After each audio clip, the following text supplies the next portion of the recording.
Dizem que algumas coisas você nunca esquece. Ah, nunca esquece. Quantos que estão aqui lembram da sua primeira pescaria? Você já pescou alguma vez? Como foi? Se você ainda nunca pescou, pesque. Vai no Pesque Pague, é bom também. Vai no Rio Araguaia, que é logo ali em cima, é bom também. Vai no alto mar, vai na Bahia, vai no Rio. Escolha uma praia dessa aí do nosso Brasil e pesque. Eu me lembro que eu pesquei em alto mar. E eu lembro que lá em Angra dos Reis, litoral sul do Rio de Janeiro, era o céu azul, garças cantando, voando. A gente perdia de vista o marzão. E eu ouvi uma voz do meu discipulador, que no caso era o meu cunhado. Ele disse: Luiz, você vai pescar pela primeira vez. Ele disse, eu falei para ele, eu nunca pesquei, Ademilson. Ele falou, você vai pescar hoje. E você vai comprar um murinete. Eu fui lá, comprei um murinete. Você vai comprar o camarão. Não sei porque que tinha que pescar com camarão. Camarão é tão caro, né? Mas é camarão. Peguei o camarão. Você vai ter que limpar o camarão, cortar assim, colocar no anzol. Vai rodar, vai girar o negócio, vai pegar a vara e vai soltar longe. Falei, eu vou ter que fazer tudo isso? Meu Deus do céu, eu nunca fiz isso na minha vida. Mas você é meu instrutor, meu discipulador, eu vou fazer. E fiz como meu cunhado me orientou. E rodei aquele negócio, o murinete, a carretilha, quem já pescou sabe como é que é o negócio. E lancei aquilo com uma força, e a linha disparou e foi longe, quilômetros assim, era muita linha. E aí eu falei para o Ademilson, e agora, Ademilson, o que eu faço? Ele falou, agora você não faz nada, você vai esperar. Ora aí, ora para que Deus mande pelo menos um peixinho para você, que você não sabe o que tem lá embaixo. E tá bom. Eu fiquei lá, falei, mas passado uns 15, 20 minutos, eu senti a linha balançando. E eu entrei assim nervoso, em ansiedade, sem saber o que fazia. E eu falei para ele, Ademilson, está batendo a linha, o que eu faço? Aí ele falou, calma, agora você vai brincar com o peixinho. Você pescou o seu primeiro peixinho na sua vida. Vai com a linha para lá, com a linha para cá, enrola um pouquinho, para lá e para cá, enrola um pouquinho.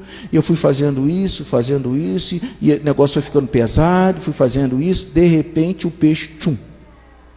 Falei, Ademilson, eu pesquei o meu primeiro peixe na vida.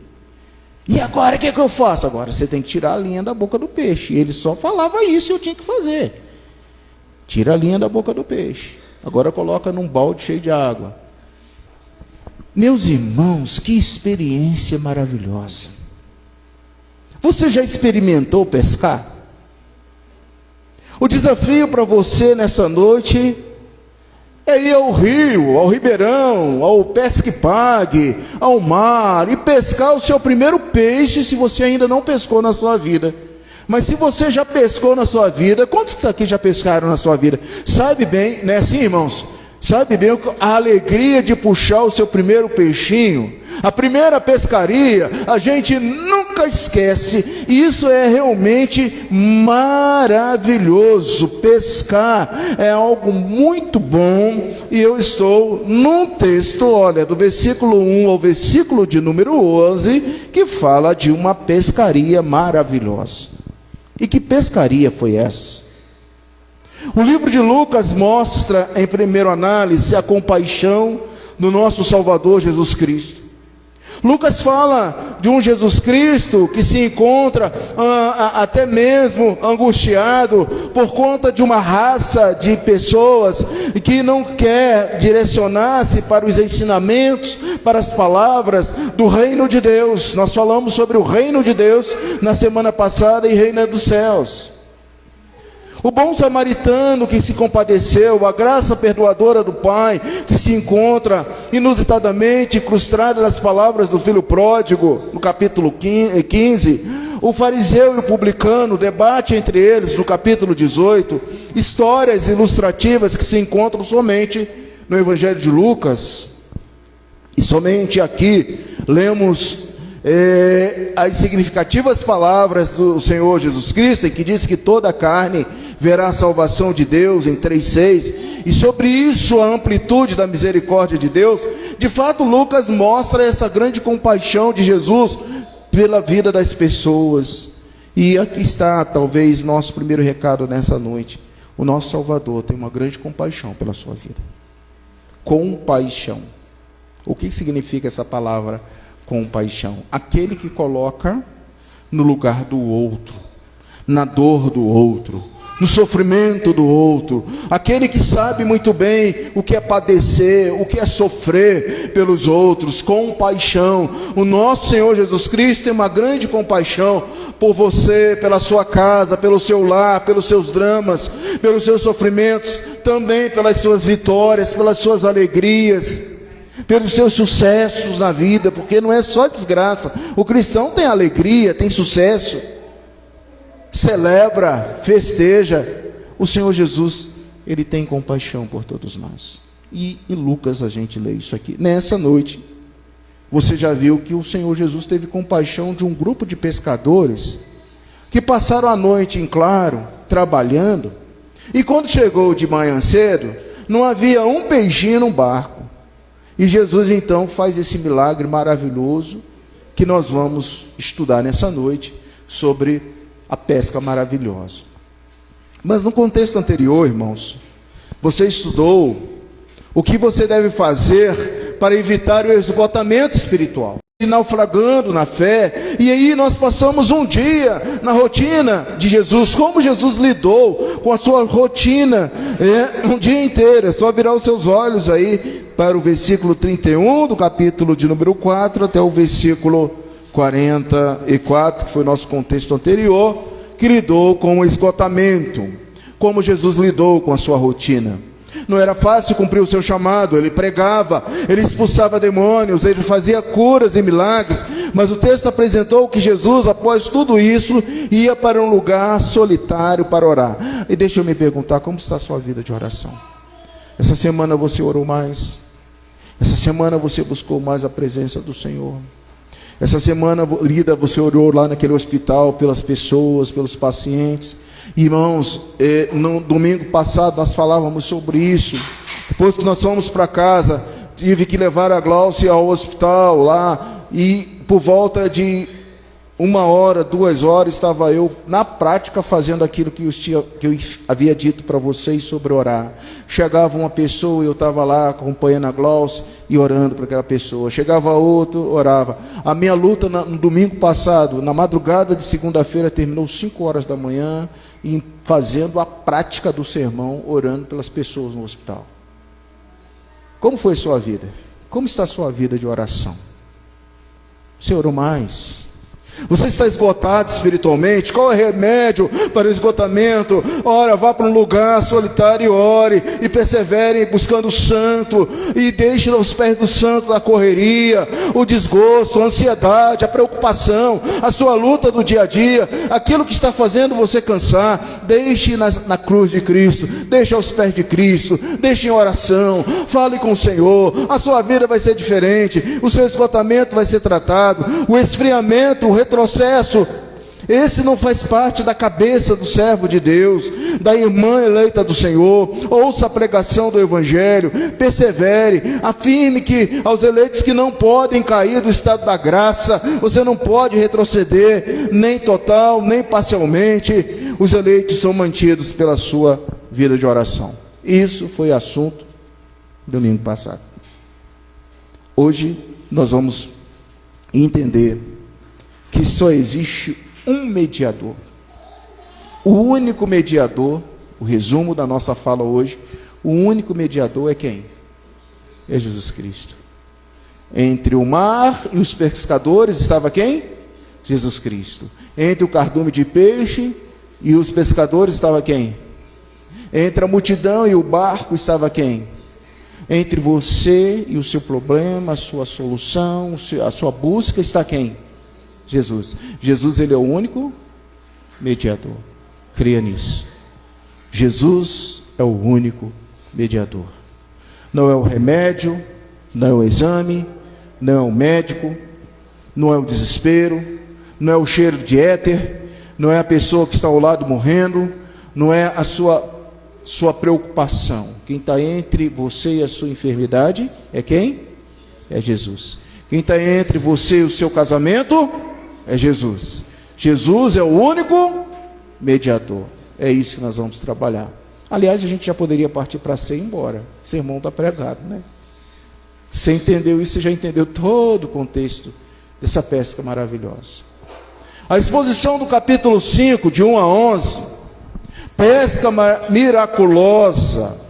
A gente poderia, no lugar de maravilhosa, que está aqui colocado pelo Dr. Lucas, colocar o que está no grego. No grego está pesca miraculosa.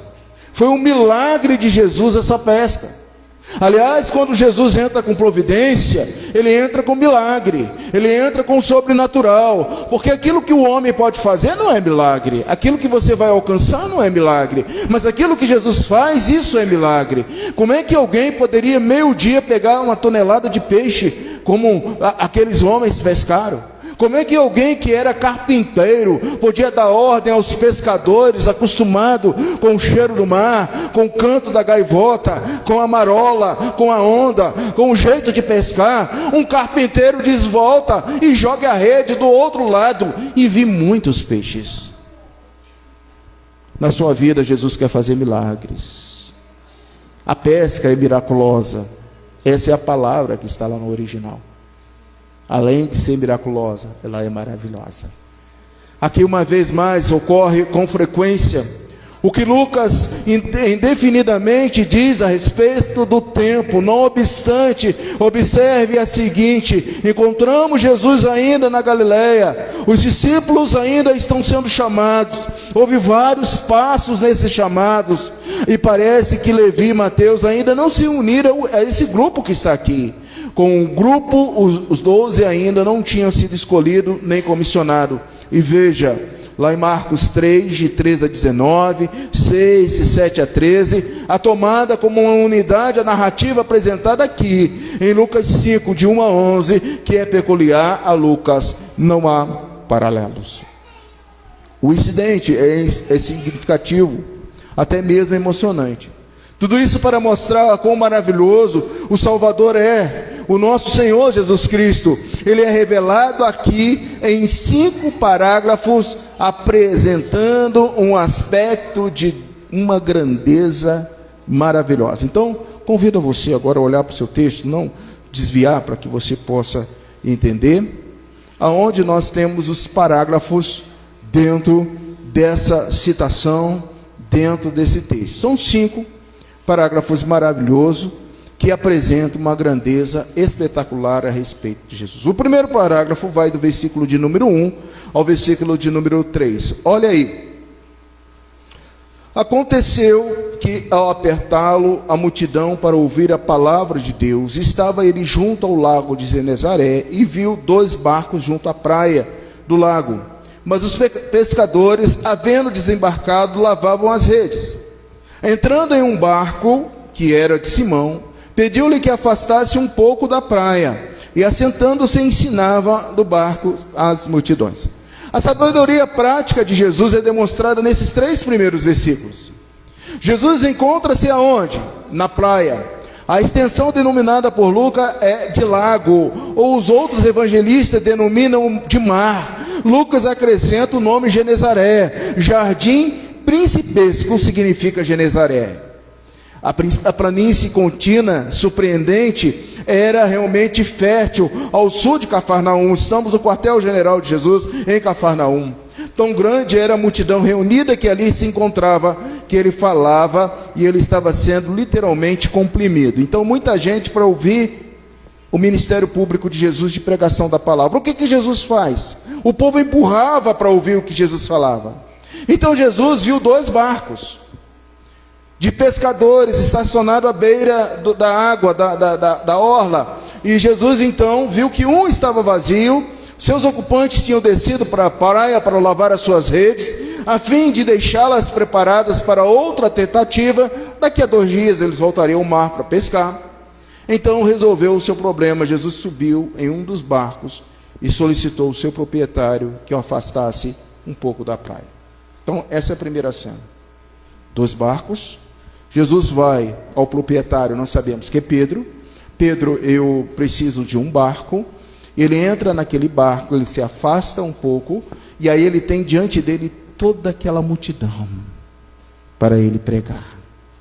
Sabedoria de Jesus, visão geral de Jesus para quem ele estava falando, e mais, o vento que vinha de trás empurrava a fala de Jesus, e todo mundo ouvia o que Jesus pregava. Não havia isso aqui, era voz natural. Não tinha microfone, não tinha som. Então Jesus, ele se afasta, ele utiliza intencionalmente aquela oportunidade para pregar. Aliás, meus irmãos, a gente já aprende alguma coisa com os evangelhos, você já está aprendendo alguma coisa. Essa palavra intenção, intencionalmente, anote no boletim, é uma palavra que você precisa ter em mente. A intencionalidade é usada por Jesus. Olha, ele pregou dentro de uma sinagoga, e lá dentro da sinagoga manifestou um demônio na boca de um que estava lá.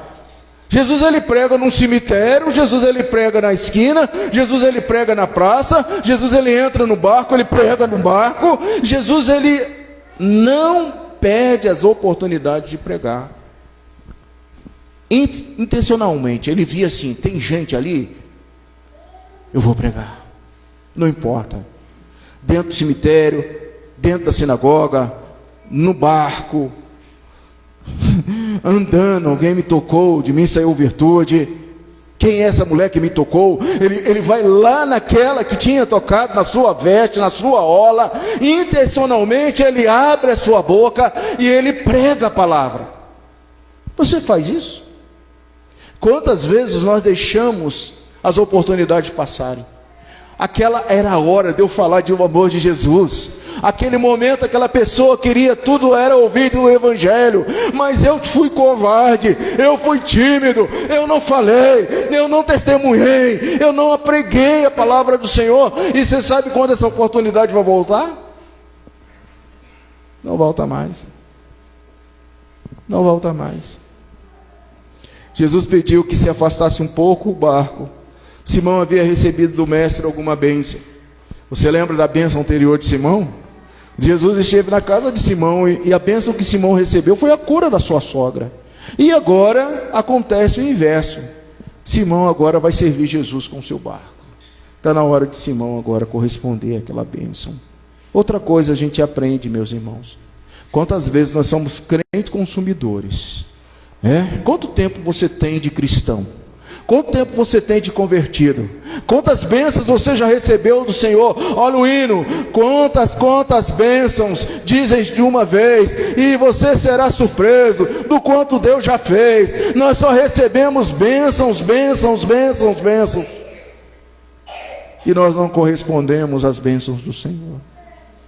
Veja só, meu irmão, quantas vezes a gente ora para uma pessoa ter um emprego, a gente olha para aquele menino, Senhor, dê uma porta de emprego para aquele menino, é difícil, mas o Senhor tem um emprego para aquele garoto. Senhor, Tu és bom, Tu és bom, Tu és bom, Tu és bom, dê um emprego, dê um emprego. O infeliz recebe um emprego, sabe quando ele volta na igreja? Nunca mais. Nunca mais. Talvez seria bom a gente orar, Senhor, não dê um emprego para esse infeliz, para que ele possa estar chorando aos seus pés, mas supre a vida dele. A gente está orando por uma cura, para passar num concurso, a gente está orando para projetar a nossa vida, sabe, meu irmão? Aí a pessoa passa no concurso, melhora a sua saúde, sabe quando aquela pessoa vem na igreja para agradecer? Não vem. Aí vai lembrar de Jesus falando, não eram 10, eu curei 10, Tadê. Só voltou um. Então veja, meus irmãos, em primeiro lugar, sabedoria prática de Jesus.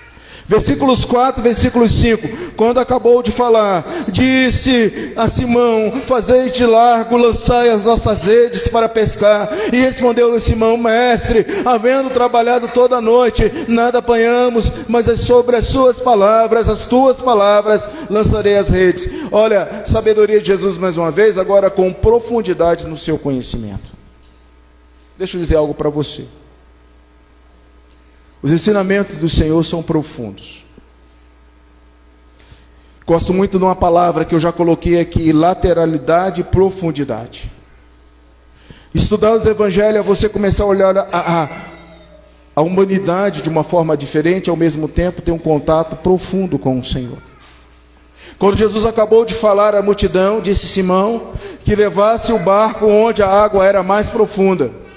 Então, com a ajuda de seus homens, lançasse rede com o próprio pescar, com o propósito de pescar. Note a mudança aqui do singular para o plural. Isso pressupõe mais de uma pessoa para lançar as redes. O barco mencionado pelo médico amado era bem grande e espaçoso. Marcos 6, 7, 30 e 32. Logo no barco estava Jesus, Simão e os outros. Havia muita gente dentro daquele barco, e um deles provavelmente era André. Marcos 1, 16. E também estava lá os seus sócios e a sua companhia. A ordem de Jesus foi: vão ao fundo. Era estranha, mas vão e pesque, num lugar impróprio, numa hora que não oferecia expectativa, ou seja, nas águas profundas, em plena luz do dia, no turno do meio-dia. Você sabe que nesse horário peixe nenhum fica submerso, não dá para pescar, o sol está quente, há muita claridade. É por isso que existem horários específicos para pescar. Mas o mestre disse essa ordem, e Simão, diante dessa ordem, tem fé e dúvida, confiança e desconfiança. Como pescador, tinha dúvida da ordem de Jesus, mas sua consciência, iluminada pela fé, lhe indica o caminho da obediência. Quantas e quantas vezes nós ouvimos a palavra de Deus falando conosco: faça isso. Aí você olha: não, isso é impossível de eu fazer. Aí você começa a lutar a sua consciência, a sua prática, a sua vida vivencial com a fé, com aquilo que a Bíblia coloca. Aí a sua consciência é iluminada e você obedece, e você vê o milagre acontecendo. Respondeu Simão: mestre. Lucas usa esse termo para dizer rabi, rabone, rabi, rabone, rabi. É como se Pedro estivesse falando assim para Jesus: Jesus, o senhor não viu que a gente pescou a noite toda? Jesus, o senhor não viu que a gente pescou a noite toda? Nós estivemos trabalhando e nada pescamos. Mas por que tu, ou dizes, lançarei as redes? O Senhor está mandando lançar redes? Farei com as redes sejam lançadas. E todos que estavam no barco participaram. Quem sabe hoje o Senhor está falando para você dessa forma: retorne. Vai às águas mais profundas, não desista. Senhor, eu estou orando há muito tempo. Volte. Senhor, nada aconteceu. Volte. A tua palavra está dizendo: lance, não desiste. Não desiste seu marido, não desiste seu filho. Não desista, não desista, não desista. Lance as redes, fale, pregue, confie. Dois atributos que nós esquecemos que Jesus tem. Quais são os dois atributos incomunicáveis de Jesus? O primeiro atributo, amados, é a onisciência. Jesus sabe de todas as coisas. O segundo atributo é a onipotência. Jesus pode todas as coisas. Se eu sei que esses atributos estão na esfera do nosso Deus, Ele pode todas as coisas e Ele sabe todas as coisas, eu tenho que inserir que sobre a sua palavra eu lançarei as redes, sobre a sua palavra eu confiarei, não duvidarei, sobre a tua palavra eu irei mais fundo no meu relacionamento com o Mestre, mais fundo na confiança com o Senhor. Eu preciso sair da superficialidade. Embora a sua natureza fosse humana 100% e divina 100%, o lugar é importante. Veja onde nós estamos. Dentro de um barco, com a companhia que precisava subsistir através da pesca, com os discípulos de Jesus dentro do barco. Mas nem o barco, nem as redes, nem Pedro, nem Tiago, nem André, nem o Zebedeu, nem a companhia dos homens que estavam lá eram importantes. Quem era importante naquele barco? Jesus. Quem é importante na sua vida? Quem é importante na nossa vida? Jesus. A pessoa mais importante era Jesus. Meu irmão, que tal você falar isso para você hoje nessa noite? Diga aí: Jesus é mais importante na minha vida. Ele é tudo. Nele eu confio. Se o Senhor Jesus está mandando eu ir mais fundo, eu vou mais fundo. Eu vou mais fundo na minha intimidade com Ele, no meu relacionamento com Ele. Assim, Jesus não só sabia o determinado momento em que esse enorme cardume de peixe se encontraria naquele ponto determinado.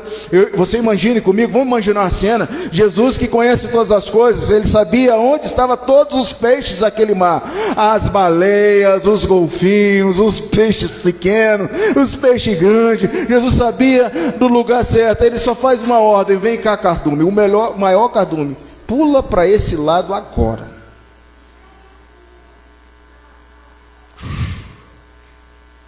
Ele sabia, basta uma ordem dele. Irmãos, basta uma ordem de Jesus.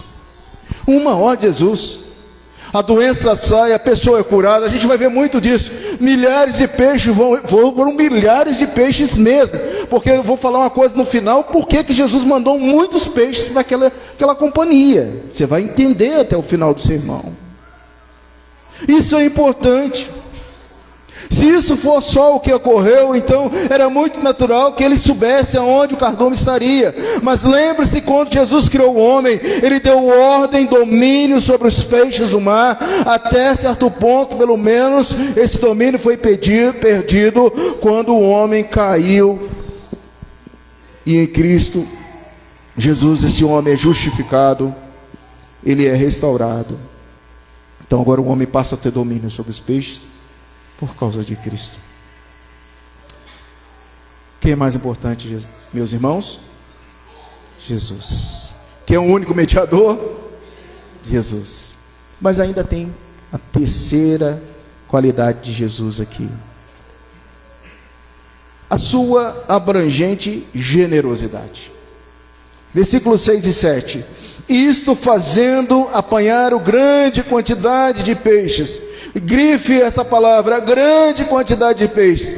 E se rompia-lhes as redes. Então fizeram sinais aos companheiros do outro barco, para que fossem ajudá-lo. E foram e encheram ambos os barcos, ao ponto de quase irem a pique, afundar. Tão enorme era a quantidade de peixes apanhados, que as redes começaram a rasgar. Em virtude dessa emergência, as redes que começaram a rasgar, e a inadequada capacidade do barco, Simão e seus companheiros fazem sinais aos seus colegas, para que venham com outro barco e possa socorrê-lo. Note bem, o que eles fizeram? Sinais. Eles não gritaram: "Ei, marinheiros, outro barco, venha!" Eles não fizeram isso. Eles fizeram o sinal. Por que eles não gritaram? É preciso lembrar que havia 2 barcos, versos 2. Uma resposta, pois, poderia ser que um dos barcos ainda estava na praia, ou pelo menos longe demais do primeiro, para estar ao alcance da voz. O primeiro barco estava mar adentro, verso 4. O segundo poderia estar um tanto distante, ou pudesse ver os sinais, para que eles pudessem irem ao encontro. Os homens convocados chegaram. Então, a capacidade de ambos barcos estavam completas, cheias de peixes. O resultado foi que os 2 barcos fizeram pesados, que quase desciam cada vez mais ao nível da superfície da água. A generosidade de nosso Senhor é assim: quando Ele dá sem restrição. Eu gostaria que você colocasse isso aí na sua mente, no seu coração. A generosidade do Senhor é quando Ele dá sem medida. Ele dá sem restrição, Ele dá em abundância, Ele acrescenta mais e mais daquilo que nós precisamos. Ele dá e continua dando. Mateus 14, 20, 21, 15, 37 a 38, João 1,16. Meus queridos irmãos, o Senhor é generoso. Ele não é homem para fazer mensuração, medida daquilo que Ele pode dar. Pedi, dá-se-vos-á. Buscai, batei. Você crê nisso? Você crê que Jesus, Ele é generoso, Ele é abundante naquilo que Ele te dá? Pense na sua vida, o quanto Jesus tem te dado bênçãos, o quanto Ele tem sido generoso. Mas eu quero dizer algo para você, que Jesus, Ele foi generoso, que Ele supriu aqueles homens de bens materiais. Você acha que Jesus fez que Pedro, aquela companhia, os filhos de Zebedeus tivessem tanto peixe para quê? Para deixar estragar na beira da praia? Porque o final do texto é que eles deixaram tudo, e a gente vai chegar lá, e eles seguiram ao Senhor. Sabe por quê? Que Jesus, Ele deu abundância para eles, para que a casa de Pedro, para que aqueles homens pescadores, para que Zebedeu, para que a companhia pudesse ter recursos financeiros durante todo o tempo que Pedro, André, Tiago, os discípulos estiveram evangelizando. Eles tinham recursos. Sabe por que Jesus te dá um serviço? Sabe por que Jesus vai no final do mês, né? Estamos entre o dia 1º e o dia 10, dia 15, você vai receber o seu salário, o seu pagamento. Sabe por que Jesus faz isso para você? Para que você tenha recurso para investir na obra do Senhor. É para isso, gente. Não é para você botar no bolso e ser um saquetel furado. Não é para você gastar tudo que você recebe, mas é para você aplicar na obra do Senhor. Creia nisso. O Espírito Santo vai te comunicar isso se você ainda não entendeu. Porque quanto mais o Senhor dá, mais você tem. Era assim. E é assim que funciona. Mas vamos para a quarta. Eu quero chegar na quinta e terminar. Sua inefável majestade. Veja do versículo 8 ao versículo 10, parte A. Vendo isso, Simão Pedro prostrou-se aos pés de Jesus, dizendo: Senhor, retira-te de mim, porque sou pecador. Pois à vista da pesca que fizeram, a admiração se apoderou dele e de todos os seus companheiros, bem como Tiago e João, filhos de Zebedeus, que eram seus sócios. Veja Simão Pedro, seu nome completo. Como também em Mateus 16, em ambos os casos, esse discípulo derrama-se o seu coração em humilde confissão e adoração ao Senhor. Ele caiu de joelhos diante de Jesus. Nesse ponto, alguns intérpretes enfrentam uma dificuldade, não conseguem entender essa postura e sugere que provavelmente o significado seja: Simão caiu de joelhos diante de Jesus. A dificuldade desaparece quando Jesus é visto estando assentado. Havia espaço para Simão prostrar-se, bem com espaço para os companheiros de Simão caminharem fazendo o seu trabalho. Os peixes estavam no porão dos barcos. Vemos que o pedido de Pedro a Jesus que se afastasse dele, na realidade Pedro nutre um sentimento de reverência para com seu mestre e o confessa como seu Senhor. Repetidas vezes, a Septuaginta, a versão grega, o título Senhor é usado como equivalente a Deus. Na presença de Deus Santo, o homem pecador treme. Outros exemplos: Abraão, Gênesis 18, 27. Manoá, sua esposa, Juízes 13, 20. Jó, 42, 5. Essas pessoas adoraram o Senhor. Você já fez isso alguma vez na sua vida? Adorar o Senhor. Veja que hoje nós falamos da nossa filosofia de igreja. Essa é uma igreja que fala para o cristão, ensina o cristão que ele deve adorar ao Senhor. Se você não fez nessa noite, meu irmão, faça agora. Abaixe sua cabeça e, Senhor, eu te adoro. Você não precisa cantar, você não precisa. O que você precisa dizer é com a sua mente, com a sua oração. Senhor, não existe Deus como tu, grande como tu. Eu te adoro na beleza da tua santidade. Eu entrego a minha vida a ti. Eu entrego meus problemas a ti. Eu confio no Senhor de todo o meu coração. Adore ao Senhor, na presença de Deus. O santo adora. Essa confissão saiu dos lábios de Simão. E agora, e não antes. Além do mais, esse não foi o primeiro milagre que Simão presenciara, mas saiu agora dos lábios de Simão. Aliás, Jesus realizara a cura na sua própria casa. A resposta provavelmente seja que esse milagre em particular foi realizado na atividade em que Simão considerava bom. Ele era o cara. Ele foi treinado na pescaria. Ele conhecia tudo de pescaria. É como quando Jesus vem, pega a sua vida e vira do avesso.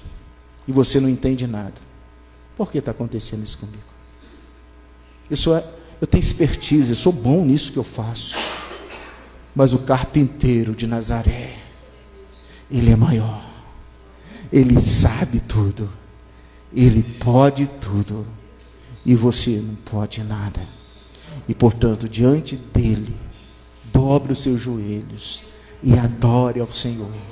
E confesse ao Senhor, porque todos os joelhos se dobrarão, toda a língua confessará que Jesus é o Senhor. E vamos para o último, o seu profundo senso missionário. Esse texto, eu já preguei várias vezes, e você já ouviu vários pastores pregando nesse texto, falando de missiologia. Aqui eu quero ser muito rápido. É um texto clássico de missiologia. Todos nós sabemos que a missão nossa é pescar peixes, mas peixes que têm um coração, que têm uma mente, que tenha entendimento. Não é simplesmente o peixe do mar que Deus já deu o domínio para você pescar, mas o desejo do Senhor Deus, quando você encara o versículo de número 10b, disse Jesus a Simão: não temas, grife, a partir de agora, doravante, veja, doravante, agora, serás o quê? Pescador de homens. E arrastando eles os barcos sobre a praia, deixando tudo, seguiram. Texto extremamente missiológico.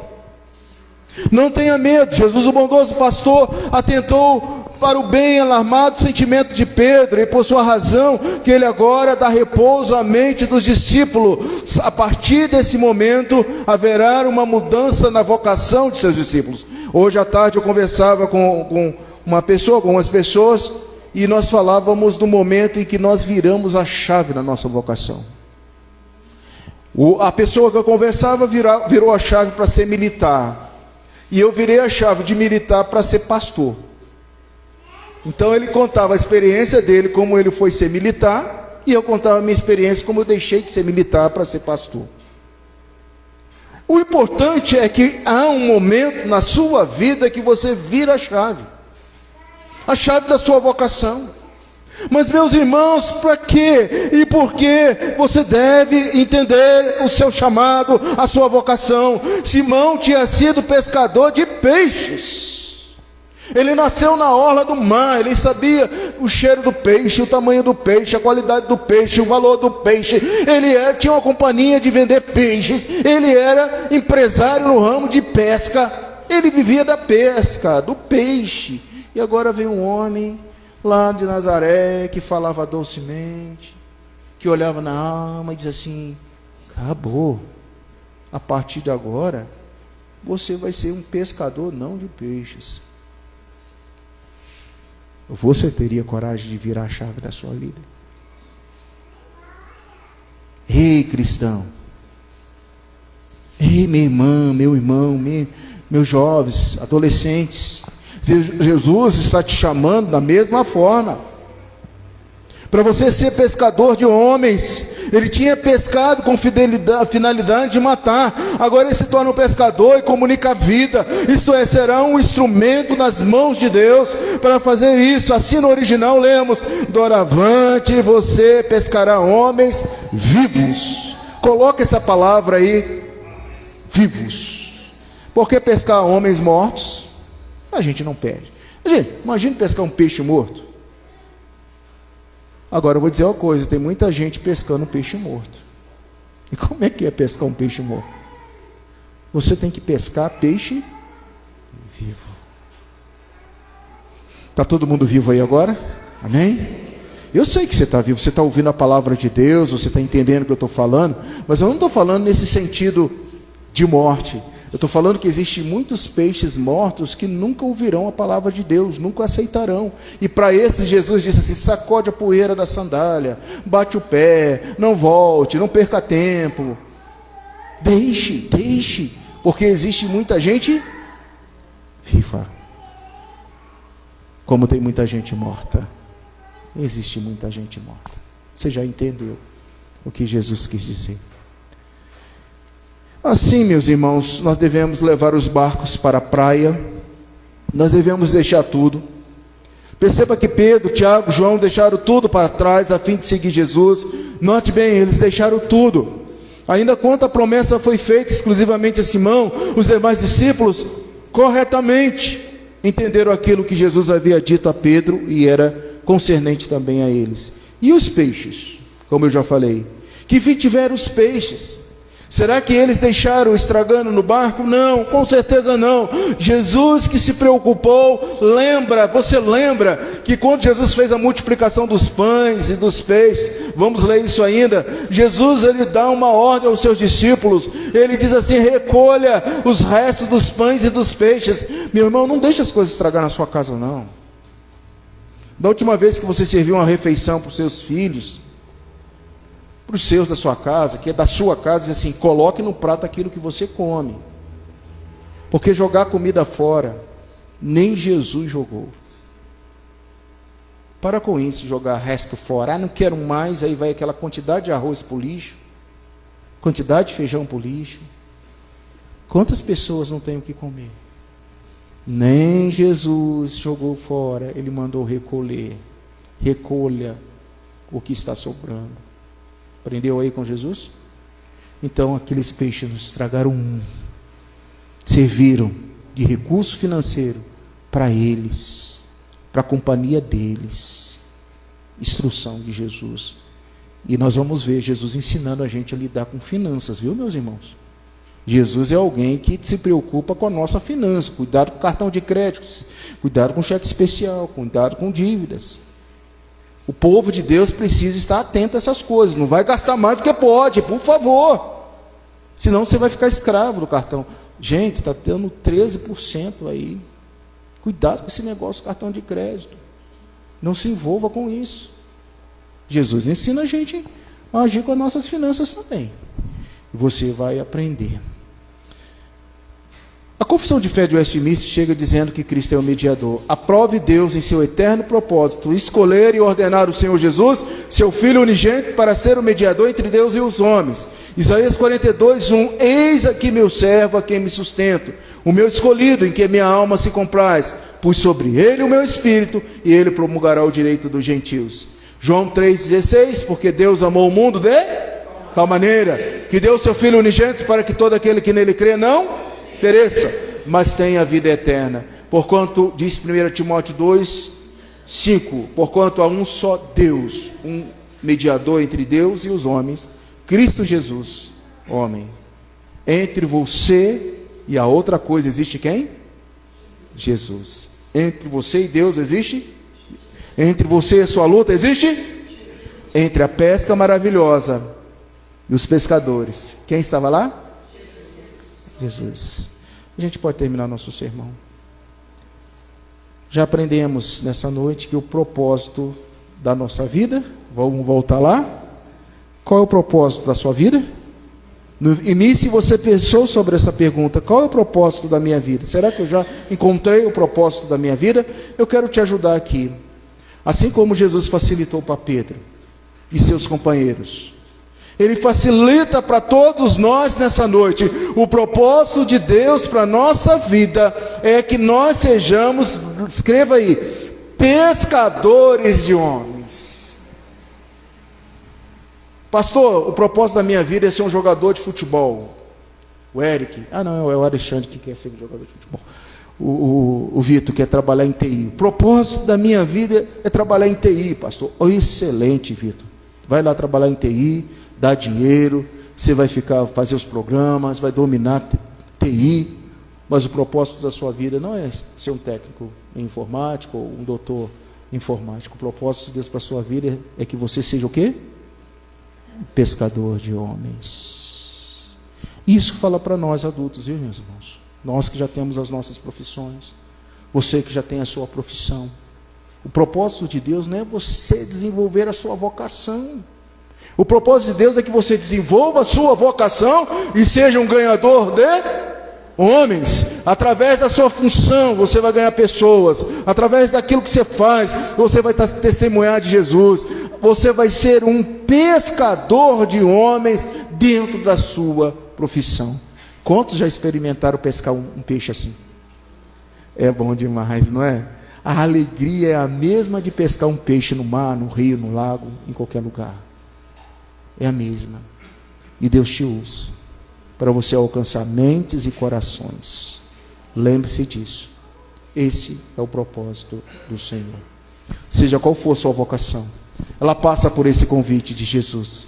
O propósito é pescar alma. O mesmo convite é feito hoje. Deixe tudo para cumprir a ordem de Jesus, achar o seu propósito de vida, entender que Deus e você, e entre você e Deus existe Jesus, o mediador. O propósito de sua vida passa pela mediação de Jesus. Isso é outra coisa importante também. Quem vai te ajudar? Jesus. Irmãos, que Deus te abençoe, que a sua palavra hoje possa se tornar viva e eficaz, e que nós, em primeiro lugar, possamos entender que a palavra do Senhor, sobre ela nós devemos lançar as nossas redes. Essa é outra forma de dizer: eu creio e obedeço. Então não existe desculpa para você deixar de lançar as redes do Evangelho. Você não pode deixar para outros. Esta desculpa jamais convencerá a Deus, nem a sua consciência. Eu falei que às vezes você só tem uma chance de falar de Jesus, do Evangelho, e você deixa passar. Você sabe qual a desculpa que você vai dar para Deus no grande dia? Quando aquela alma, aquela vida passar, e Jesus vai mostrar: Senhor, você deixou de falar para essa alma. Senhor, eu não tinha tempo. Lembra do bom samaritano?